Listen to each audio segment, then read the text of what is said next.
বন্ধুরা, মধ্যপ্রাচ্য থেকে এই মুহূর্তের সবচেয়ে বড় খবর। গত কয়েকদিনের ভয়াবহ রক্তক্ষয়ী সংঘর্ষের পর অবশেষে যুদ্ধের অবসান হতে চলেছে। একটি নির্ভরযোগ্য সূত্রের খবর অনুযায়ী ইরান এবং আমেরিকা উভয় দেশেই যুদ্ধ বন্ধের এক আনুষ্ঠানিক পরিকল্পনা বা পিস প্ল্যান হাতে পেয়েছে। পরিকল্পনার মূল লক্ষ্য হল অবিলম্বে যুদ্ধবিরতি। বন্ধুরা, ইসরায়েলের মধ্যাঞ্চলে বড় ধরনের ক্লাস্টার মিসাইল হামলা চালিয়েছে ইরান ও তার মিত্ররা। এর ফলে ব্যাপক ক্ষয়ক্ষতির খবর পাওয়া যাচ্ছে। অন্যদিকে ৪৫ দিনের একটি সম্ভাব্য যুদ্ধবিরতি নিয়ে আলোচনা শুরু হয়েছে। এদিকে ট্রাম্পকে থামার আলটিমেটাম দিল রাশিয়া ও চীন। এই প্রথম দুই পারমাণবিক শক্তিধর দেশ রাশিয়া ও চীন একযোগে এবং প্রকাশ্য ভাষায় মার্কিন যুক্তরাষ্ট্রকে তাদের সামরিক তৎপরতা বন্ধের কড়া হুঁশিয়ারি দিয়েছেন। এদিকে ট্রাম্পকে ভণ্ড, খ্রিস্টান ও উন্মাদ আখ্যা দিয়ে দই দিলেন তারই এক সময়ের মিত্র। বন্ধুরা, এতক্ষণ শুনছিলেন বড় বড় সংবাদের শিরোনামগুলো, এখন বিস্তারিত। মধ্যপ্রাচ্য থেকে এই মুহূর্তের সবচেয়ে বড় খবর। গত কয়েকদিনের ভয়াবহ রক্তক্ষয়ী সংঘর্ষের পর অবশেষে যুদ্ধের অবসান হতে চলেছে। একটি নির্ভরযোগ্য সূত্রের খবর অনুযায়ী ইরান এবং আমেরিকা উভয় দেশই যুদ্ধ বন্ধের একটি আনুষ্ঠানিক পরিকল্পনা বা পিস প্ল্যান হাতে পেয়েছে।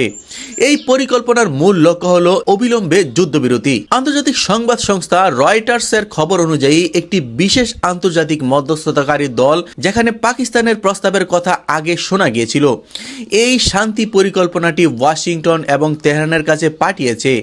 এই পরিকল্পনার প্রথম শর্তই হলো সব ধরনের হামলা বন্ধ করতে হবে এবং এটি কেবল সাময়িক যুদ্ধবিরতি নয়, বরং দুই দেশের মধ্যে শত্রুতা স্থায়ীভাবে কমিয়ে আনার একটি রূপরেখা। সূত্র জানায়, পাকিস্তানের সেনাপ্রধান ফিল্ড মার্শাল আসিম মুনির, যুক্তরাষ্ট্রের ভাইস প্রেসিডেন্ট জেডি ভ্যান্স এবং মধ্যপ্রাচ্য বিষয়ক বিশেষ প্রতিনিধি স্টিভ উইটকফের সঙ্গে এ বিষয়ে আলোচনা করেন। পাশাপাশি ইরানের পররাষ্ট্রমন্ত্রী আব্বাস আরাকচির সঙ্গে সম্ভাব্য সমঝোতা নিয়ে কথা বলেন তিনি।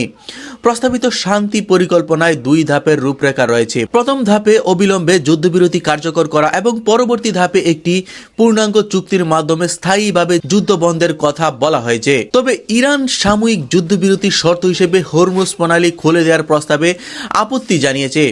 রয়টার্সকে দেশটির এক জ্যেষ্ঠ কর্মকর্তা বলেন, নতুন করে কোনো সময়সীমা বেঁধে দেওয়া তেহরানের কাছে গ্রহণযোগ্য নয়। বন্ধুরা, এখানে সবচেয়ে গুরুত্বপূর্ণ বিষয়টি হলো আমেরিকা চাইছে ইরান যেন কৌশলগত হরমুজ প্রণালী খুলে দেয়, কিন্তু ইরান স্পষ্ট জানিয়ে দিয়েছে এটি হবে না। হরমুজ প্রণালী ইরানের সার্বভৌমত্বের প্রতীক। এই জলপথের নিয়ন্ত্রণ তেহরানের হাতে থাকা মানে হলো পুরো বিশ্বের জ্বালানি সরবরাহের চাবিকাঠি ইরানের হাতে থাকা। আমেরিকা যখন ইরানের উপর নিষেধাজ্ঞা জারি করে রাখে, তখন ইরান কেন তাদের এই পথ খুলে দেবে? এই অন্যায্য শর্ত ইরান সরাসরি প্রত্যাখ্যান করেছে। দর্শক, লক্ষ্য করুন ইরানের রণকৌশল। একদিকে যখন শান্তির প্রস্তাব আসছে, অন্যদিকে ইরান তার হামলার তীব্রতা আরও বাড়িয়ে দিয়েছে। সোমবার মার্কিন ও ইসরায়েলি অবস্থান লক্ষ্য করে ব্যাপক হামলা চালানো হয়েছে। এর বার্তা খুবই পরিষ্কার, ইরান দুর্বলতা থেকে আলোচনা করছে না, বরং শ্রেষ্ঠত্ব বজায় রেখে আলোচনা করছে। এদিকে ইসরায়েলের মধ্যাঞ্চলে বড় ধরনের ক্লাস্টার মিসাইল হামলা চালিয়েছে ইরান ও তার মিত্ররা। এর ফলে ব্যাপক ক্ষয়ক্ষতির খবর পাওয়া যাচ্ছে। সবচেয়ে উদ্বেগের বিষয় হলো ইসরায়েলের মধ্যাঞ্চলে ক্লাস্টার মিসাইল বোমাগুলো অন্তত 30টি জায়গায় আঘাত হেনেছে। ক্লাস্টার মিসাইল অন্তত বিপজ্জনক, ছোট ছোট গুচ্ছ বোমা ছড়িয়ে দেয়।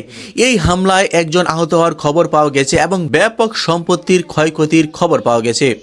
গতকালের সংবাদের পর আজ ইসরায়েলের জন্য অত্যন্ত দুঃখজনক একটি আপডেট আসছে।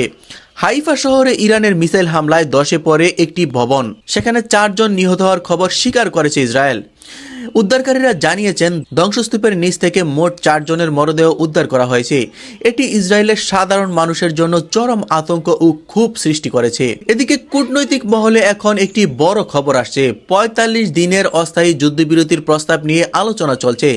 পাকিস্তান ও আমেরিকার মধ্যস্থতায় এই প্রস্তাবটি ইরান ও ইসরায়েল দুই দেশই পর্যালোচনা করছে। যুদ্ধের মধ্যে বিশ্ব অর্থনীতির জন্য একটি স্বস্তির খবর দিয়েছে ইরান। ইরান জানিয়েছে এই অস্থায়ী যুদ্ধবিরতির অংশ হিসেবে তারা স্টেট অফ হরমুজ প্রণালী বন্ধ করবে না। মধ্যপ্রাচ্যের পরিস্থিতি প্রতি মুহূর্তে পরিবর্তন হচ্ছে। একদিকে ধ্বংসলীলা, অন্যদিকে শান্তির জন্য কূটনৈতিক প্রচেষ্টা। ৪৫ দিনের এই যুদ্ধবিরতি কি শেষ পর্যন্ত আলোর মুখ দেখবে? আপনার মতামত কমেন্টে জানান। বন্ধুরা, পরবর্তী সংবাদে যাচ্ছি। এদিকে ট্রাম্পকে থামার আলটিমেটাম দিল রাশিয়া ও চীন। এই প্রথম দুই পারমাণবিক শক্তিধর দেশ রাশিয়া ও চীন একযোগে এবং প্রকাশ্য ভাষায় মার্কিন যুক্তরাষ্ট্রকে তাদের সামরিক তৎপরতা বন্ধের কড়া হুঁশিয়ারি দিয়েছে। দর্শক, বিশ্ব ক্ষমতার সমীকরণ রাতারাতি বদলে গেল। এতদিন পশ্চিমা বিশ্ব এবং আমেরিকা ভেবেছিল তারা এককভাবে পৃথিবীকে শাসন করবে, কিন্তু তারা ভুলে গিয়েছিল এই পৃথিবী এখন আর একক মেরুর নয়। আজ মস্কো এবং বেইজিং থেকে যে হুঙ্কার ভেসে এসেছে তাতে হোয়াইট হাউসের দেয়াল কাঁপতে শুরু করেছে। রাশিয়া এবং চীন স্পষ্ট ভাষায় ডোনাল্ড ট্রাম্পকে জানিয়ে দিয়েছে, থামুন, না হলে পরিণাম ভয়াবহ হবে। ভ্লাদিমির পুতিনের রাশিয়া আর চুপ করে বসে নেই। তারা বুঝতে পেরেছে মধ্যপ্রাচ্যে আমেরিকার এই পাগলামি যদি না থামানো হয় তাহলে বিশ্ব শান্তিতে বিপর্যয় নেমে আসবে। রাশিয়া তার পারমাণবিক সক্ষমতার কথা মনে করিয়ে দিয়ে আমেরিকাকে আলটিমেটাম দিয়েছে। এর মানে খুব পরিষ্কার, যদি ইরান বা এই অঞ্চলের উপর বড় কোনো হামলা হয় তবে রাশিয়া কেবল দর্শক হয়ে থাকবে না। সিরিয়া ও ইউক্রেনের রাশিয়ার শক্তি দেখার পর পেন্টাগন এখন রাশিয়ার এই হুমকিকে হালকাভাবে নেয়ার সাহস পাবে না। চীন সাধারণত কূটনীতিতে শান্ত থাকে, কিন্তু এবার বেইজিং তার খোলস ছেড়ে বেরিয়ে এসেছে। চীনের প্রেসিডেন্ট শি জিনপিং সরাসরি মার্কিন সামরিক তৎপরতার বিরোধিতা করছেন। চীন জানে ইরান হলো তাদের জ্বালানি নিরাপত্তার প্রধান উৎস। চীনের এই আলটিমেটাম আসলে মার্কিন ডলার এবং তাদের নৌ শক্তির আধিপত্যের উপর একটি মরণ আঘাত। চীন ও রাশিয়া যখন এক সুরে কথা বলে তখন বুঝতে হবে আমেরিকার সুপার পাওয়ার তাকমা এখন ইতিহাসের পাতায় যাওয়ার অপেক্ষায়। বন্ধুরা, লক্ষ্য করুন, ইরান এতদিন একাই লড়াই করছিল, কিন্তু আজ ইরান একা নয়। ইরানের অটল প্রতিরোধ এবং সাহসিকতা আজ বিশ্বের বড় বড় পরাশক্তিকে বাধ্য করেছে তাদের পাশে এসে দাঁড়াতে। আয়াতুল্লাহ খোমেনির দূরদর্শী নেতৃত্বে ইরান যে পূর্বমুখী নীতি গ্রহণ করছিল তা আজ ফল পাওয়া যাচ্ছে। রাশিয়া এবং চীনের এই সমর্থন প্রমাণ করে যে ইরান এখন একটি বৈশ্বিক জোটের কেন্দ্রবিন্দুতে রয়েছে। ডোনাল্ড ট্রাম্প যখন হম্বিদম্বি করে ইরানকে সময়সীমা দিচ্ছিলেন, ঠিক তখনই পুতিন এবং শি জিনপিং তাকে থামার আলটিমেটাম দিলেন। এটি ট্রাম্পের জন্য এক বিরাট অপমান। একদিকে নিজের দামি যুদ্ধবিমান ধ্বংস হচ্ছে, অন্যদিকে আন্তর্জাতিক অঙ্গনেও আমেরিকা এখন বন্ধুহীন। ইসরায়েল ছাড়া আর কেউই এখন মার্কিনীদের পাশে নেই। এটি আসলে জয়ানবাদী শক্তির পরাজয়ের ঘণ্টাধ্বনি। রাশিয়া ও চীনের এই পদক্ষেপ এক নতুন বিশ্ব ব্যবস্থার জন্ম দিয়েছে, যেখানে কোনো একক দেশ কাউকে শাসন করতে পারবে না। ইরানের বীর যোদ্ধাদের ত্যাগের বিনিময়ে আজ বিশ্ববাসী দেখছে কিভাবে একটি সাম্রাজ্যবাদী শক্তি পঙ্গু হয়ে যায়। ট্রাম্প এখন কোন পথে হাঁটবেন? পরাজয় মেনে নেবেন নাকি নিজের দেশের ধ্বংস ডেকে আনবেন? সময় বলে দেবে। আপনার কি মনে হয়, রাশিয়া ও চীনের এই আলটিমেটামের পর কি আমেরিকা ইরান থেকে হাত গুটিয়ে নেবে? কমেন্ট করে আপনার বীরত্বপূর্ণ মতামত জানান। এদিকে ট্রাম্পকে ভণ্ড, খ্রিস্টান ও উন্মাদ আখ্যা দিয়ে ধুয়ে দিলেন তারই এক সময়ের মিত্র।